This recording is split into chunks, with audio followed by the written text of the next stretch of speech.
Welcome back to my channel. Today, the topic of discussion is spending, right? All spending isn't bad because we got to keep a roof over our head. We got to keep those lights on. We got to pay for them keys, right? We have a lot to do. But I do want to say that emotional spending is something that we can definitely temper or dial back on just a bit once we realize that we're actually emotionally spending. So this video, I want to break down what emotional spending is and how we can also have some tactics in place, have some boundaries in place with ourselves to make sure that we're doing it less. Because one, food is, I believe I was reading something about 33 to 44% more expensive than it has been in the past, I think 5 years or something like that. Take it with a grain of salt, but we all know food is very expensive, right? Childcare is expensive. We have a lot of mothers out there. Shout out to you.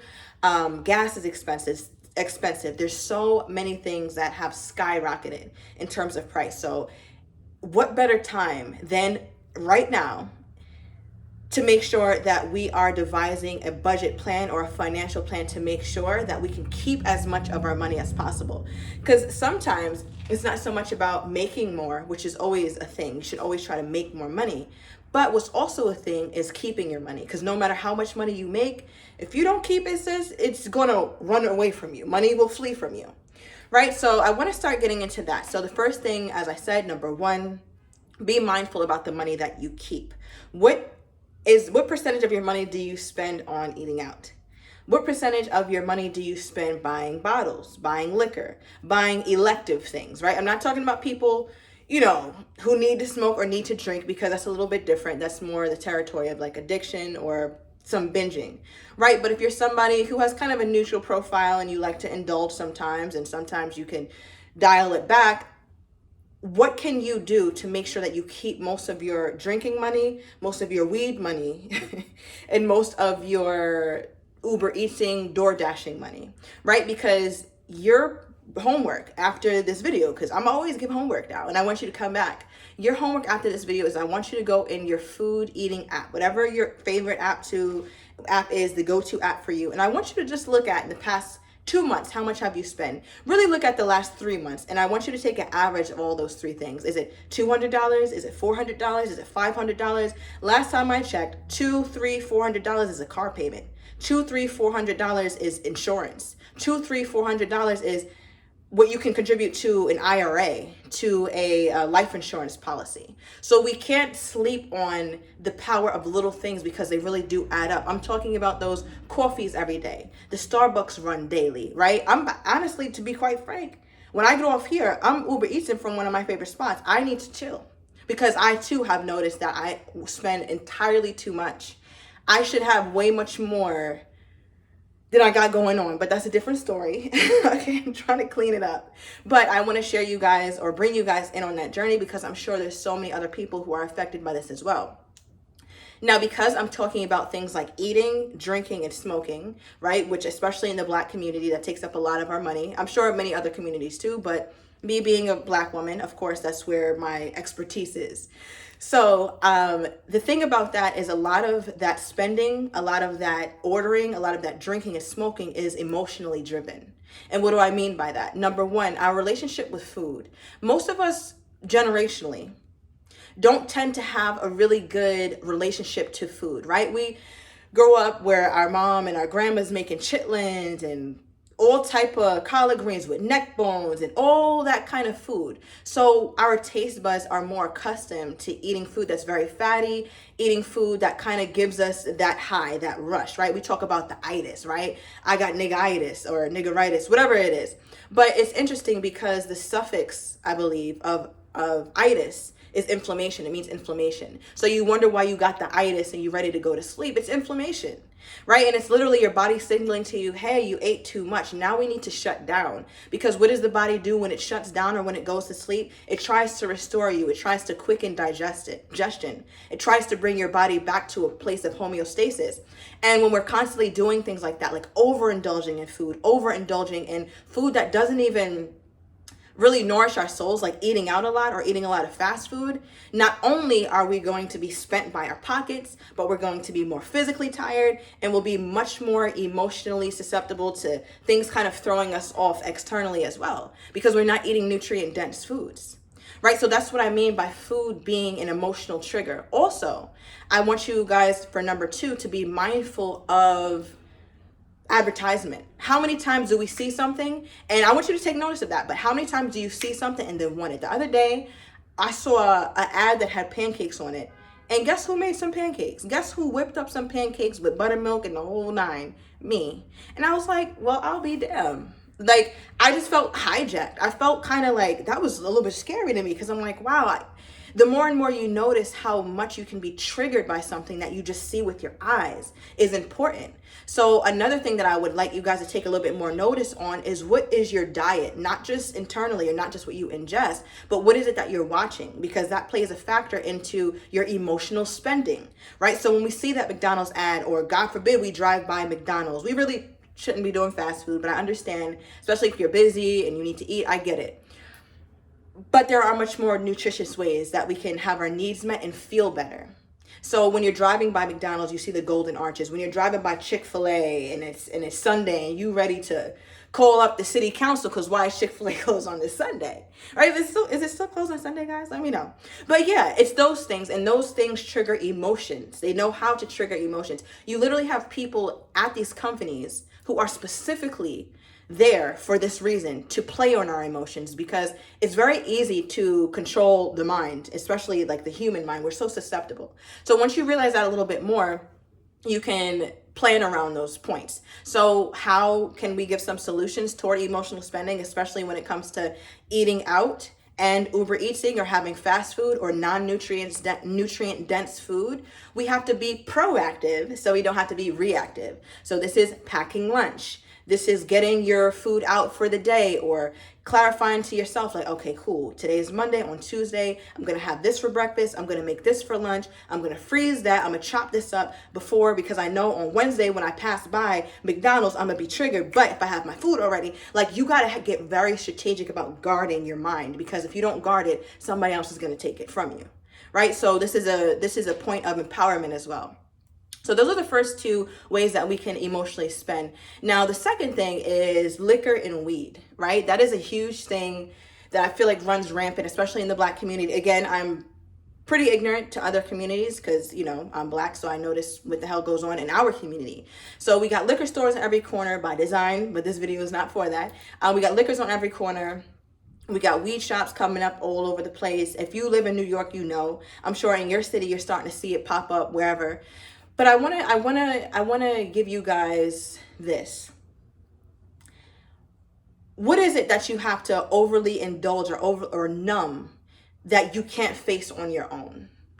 Right? So I really want you guys to ask yourselves those questions, because therein is where our power lies. When we start to ask ourselves these questions and say, like, damn, I spent this much on weed, or this much on liquor, this much on drinks, that's a mortgage payment when you look at it from a month or a 2-month perspective. So that, plus the money you spend on Uber Eats, plus the money that you spend on fast food, because that's 2 different things, right? When we're driving and get food versus when the food is delivered to our home, right? Those are 2 different modes of spending. And then you talk about liquor and weed. I feel like for many people that can add up from easily anywhere from $400 to upwards of $1,000 monthly. And on the lower end, it's a car payment. On the higher end, it could possibly be part of a mortgage, a whole mortgage, depending on where you live. And so when we put things into perspective in this way, it becomes a lot more urgent that we really get into this thinking of our mind and try to make these changes. So when you're overindulging in weed smoking, when you're overindulging in liquor drinking, I want you to ask yourself, like, what are some healthy habits that you can start to do that replace that? I'm not telling you guys to stop or whatever, cold turkey.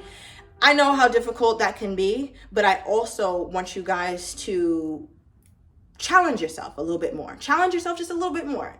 Say, like, you know what? I don't really go outside. My feet don't really touch grass. I don't really get out into nature much. And if you don't, that's a beautiful opportunity for you to start going into nature more, right? Everybody, I feel like every state at least has some nice parks. I would say go to parks more. Sit with yourself more. Start journaling. Start volunteering. Give back to other people. Or if you don't have time for that or you don't have time for that, your schedule is just so crazy, at least take a walk. Get some vitamin D. Sit in the sun. Because a lot of times we don't realize that a lot of our mental and emotional health have to do with nutrient deficiencies, right? And a lot more literature is coming out confirming that. So please, I invite you guys to look it up yourselves. I follow I love herbalism. I'm very much into herbalism and herbal teachers, naturopathic doctors, herbalists, and some that I follow. I love Dr. Bobby Price. I also love Dr. Yaki. Those are my two favorites. Obviously, Dr. Sebi is like the grandfather, but these are all people that I listen to. Joanna Brandt, all right, she has a book called The Grape Cure. So if you're dealing with things like diabetes, even mental health issues, it talks about how fruits are so beneficial for our mental health. So I go into that little tangent as it relates to you not or you tempering your emotional spending, because a lot of times we are nutrient deficient in so many ways. So we might wonder, like, why am I experiencing brain fog? Why do I have such attitude? Why am I so irritable? Well, don't you think you would be irritable if you're not getting all the nutrition properly in your body, right? So that's where things like supplements come in, right? Go to your doctors, get your markers, right? See where you're at, see where you're nutrient deficient at, because you might be just feeling certain emotions sometimes that you can't even explain because your diet is so poor, right? From the food intake, the door dashing, the weed intake, the alcohol intake. And even if you don't drink or smoke, the food is huge, right? And I bring up food or liquor or weed because notice the basis of all that, or the common theme in all that, is consumption. Right? Our emotional spending is based a lot in consumption. What are we consuming? We're the biggest consumers, and Black people specifically. We act like we can't go ahead and buy up a community and have our own thriving areas because there's wage disparity, right? There's redlining, there's all type of institutional racism. And although that's very real, I think that we kind of take the responsibility away from ourselves because we also don't acknowledge that we are the biggest consumers. Let Balenciaga drop something, let Gucci drop something. I guarantee you the first people who are going to be there, or the most people that give them their dollars, are Black people, right? We are the largest consumers. That is fact in America. So that lets you know we got money. All right, we got the money. It's a matter on what are we spending it on. And that's what I want you to especially focus on. So again, another part of that is not just liquor, weed, door dashing, and Uber and fast food, but that's also name brands, right? Name brands is killing us, okay? And I understand it looks real cute and we feel like it elevates our look. And to some respect, I understand that. I get it. I totally get it. I'm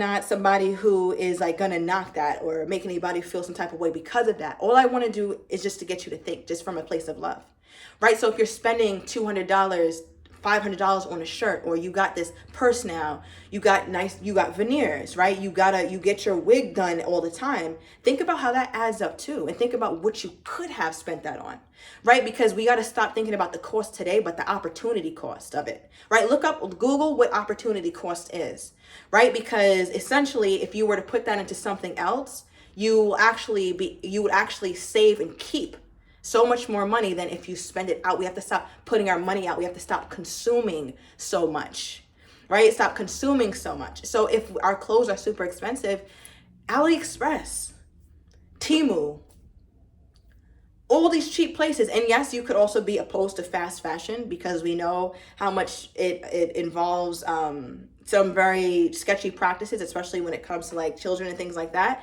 But it's like the lesser of two evils, right? There's all of that in fashion, I think, personally, right? And if you're that concerned with being an upright person, then you should also probably stop eating McDonald's, right? You should also probably stop eating fast food, right? So we can't look at every little thing and act as though we're a victim of it, or it just simply has to be that way. No, we can stop, right? So I would say the top 5 things is cheaper clothes, right? Because a lot of times, especially if you're a woman, as long as you look good, it's the body, sis. It's the body. You could put on a cloak.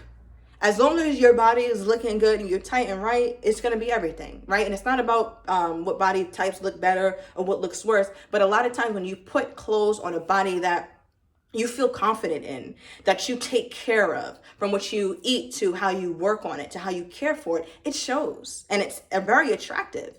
So don't just think that just because your clothes are expensive, you look good. Because I done seen some damn fools Gucci down, top to bottom, you look a mess, right? Some people just look very tacky. And that's just what it is. I know y'all have all seen that man with the Gucci on, or that woman, whatever, top to bottom, and they look crazy as hell. So don't think that Gucci or designer brands is the only thing that could make you look good or make you look valid. I think I look pretty good with just a regular shirt on right now. Just a regular shirt, a little necklace. My hair is decent, face is washed. I feel pretty good. And I want us to embrace that more because we really are the trendsetters. So if we decide to keep more of our money, think about how much more money you'll have to spend on things that actually matter. Do you have a life insurance policy? Does your children? Do you have an IRA and retirement account? Do you have any kinds of trust set up? Do you own any real estate? These are the questions we have to ask ourselves. How's your health? Do you suffer from hypertension, diabetes, high cholesterol? Right? Because all of those things, again, the commonality between it is the consumption. And why are we over consuming? Because we're emotionally spending. So if we are able to really attack those things from the fast food stops, from and to work, the door dashing, the liquor, the weed, and the clothes, I think that we can really push our community much further along than it is. And we can maintain some of our wealth because, again, we are the biggest consumers in America. We spend like nobody's business and then wonder why we don't have shit. Right? So this video is definitely like a real kind of situation, a real talk. So let me know down below, in what ways do you overspend or what ways do you emotionally spend? And how are you trying to put boundaries or have boundaries with yourself and let yourself know that this is too much. I spent too much on this. I need to stop. I need to cook at home. Or I spent too much on these clothes. I'm going to now look for something cheaper. Or I'm going to go thrifting, right? You find a lot of really dope clothes thrifting. You can wash it. You can steam it, steam that old energy away. And you got you a whole piece, a very unique kind of piece, So don't sleep on clothes that are inexpensive. Right? Ask yourself, why do I have to smoke so much? Why do I have to drink so much? Why is that what I find? Why do I find altering my state as something desirable? Why don't I like just being? Like, what's that about?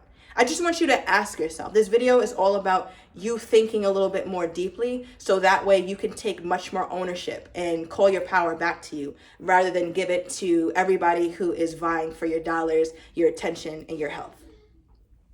All right, so I hope that this gave you some sort of value. If it did, please comment, like, share, and subscribe. This channel is going up. I'm going to be talking all things woman stuff, health, finding our passions, all type of topics that just surround the average person today. So if you are interested in that kind of content, check my page out, right? I would really appreciate that. Like some stuff, watch my stuff, share my stuff, and subscribe to my channel. That will be the biggest thing. That will mean so much to me. So I love that you watched this video. Thank you so much, and I will talk to you guys soon.